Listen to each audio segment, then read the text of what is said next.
Over a year ago, life as I knew it died, and I found myself in the middle of a spiritual desert. Up until that time, I thought I had a pretty strong relationship with the Lord. I was wrong. I was always too busy, working 40 hours a week, running kids here and there, running errands. Sure, I prayed and did things in His name, but I was always just too busy to spend time in His Word or pray like I knew I should, until suddenly it became quite apparent that things were not as they were supposed to be. I used to pray about something once and then leave it with God and walk away because I didn't want to bother Him. Now I've learned that I must pray without ceasing and at a much deeper level. When I began praying endlessly, I heard in my spirit, "Be still and know that I am God. I've got this." Although things weren't great, they could have been worse. Much, much worse. I began to read everything I could get my hands on and listen to everything that I could, like T.D. Jakes, Chip Ingram, Jack Graham, Charles Stanley, Joel Osteen, Revive Our Hearts Ministries, Joyce Meyer.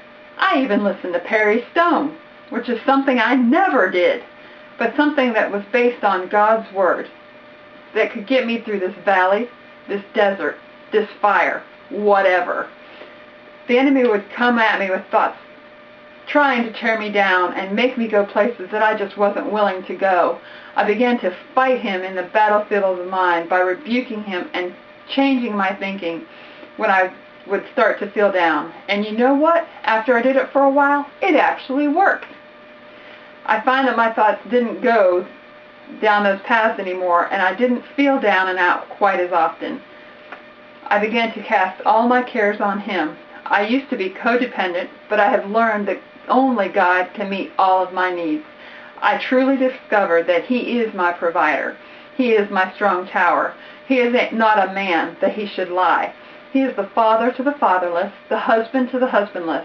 And I eventually began to concentrate not on how big my problem was, but instead how big my God is. I prayed that the Lord reveal anything in my life that I needed to change. And one weekend, I spent the whole weekend reading and praying and reading. And Saturday morning, I watched this message about how lack of forgiveness could block your blessing. Okay, it was a good message. Later that night, I was flipping through the channels and I came across a preacher that I never listened to. But this time, I stopped.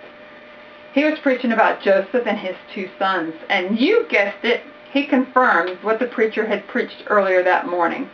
So, that night after that preacher went off, I laid on my living room floor until 4 o'clock in the morning praying that the Lord help me to forgive the 2 people that had hurt me beyond belief. And believe it or not, I truly feel that He did help me do it right then and there. I'm not a difficult person to convince, but obviously the Lord felt the need to drive His message home.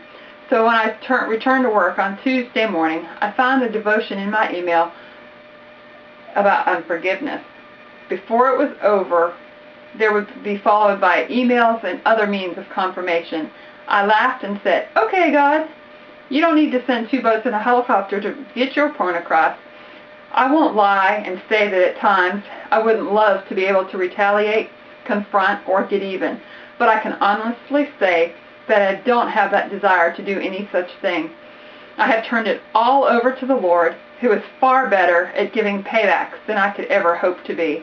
And I don't have to worry about feeling guilty, losing sleep, or going to jail." Sometimes things have to be shaken up in order to experience a paradigm shift. Olive trees have to be shaken to get the olives to drop so that you can get the fruit that eventually yields the olive oil. It takes intense pressure, squeezing, to get that oil. God applies pressure to our lives to get us to where He wants us to be. First, He speaks to us telling us to do something, but we don't do it. He tries different methods, but we still don't do it.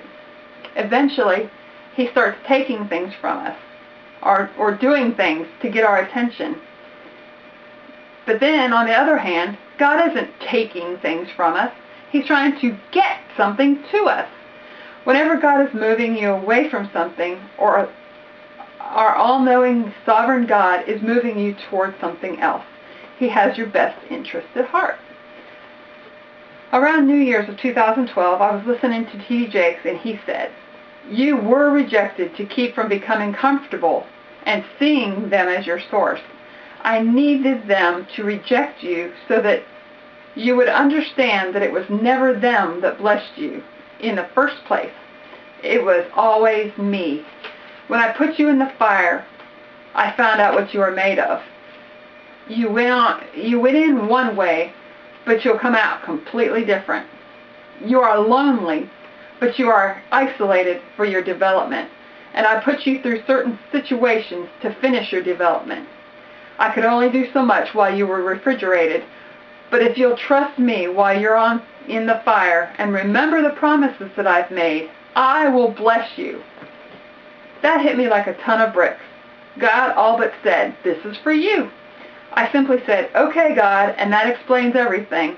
And since then, I've been sitting tight and only moving when directed by God. To be loosed, you have to go through the fire, but you don't have to stay in the fire. Like the 3 Hebrew children, He's right there with you as you go through. He knows when you went in, and He knows when you'll come out. He'll leave you in the fire just long enough to complete you.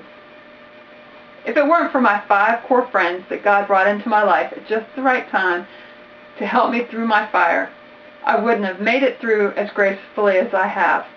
Ladies, you know who you are, and I want you to know that I thank God every day for you, and I truly appreciate the times that you spent helping me, praying with me, and for me. I couldn't have done it without you. Sometimes I would be really having a bad day and losing the battle in my mind. Once I called my friend and I said, "I need you to talk me off my ledge." She calmly said, "What's up?" I boo-hooed and sobbed and boo-hooed, and she said, "You just looked up and saw the big storm cloud overhead and freaked." We talked some more, and before we hung up, she said, "Don't look back, you'll turn to salt." With the new year, I began reading my Bible more faithfully. The more I read, the more I wanted to read.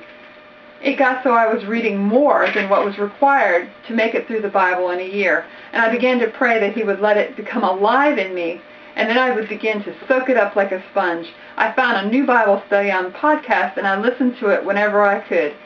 At night, on Saturday, when Holly was asleep or at a friend's, I listened to podcasts all night long, almost every night, and I even wore out a set of headphones.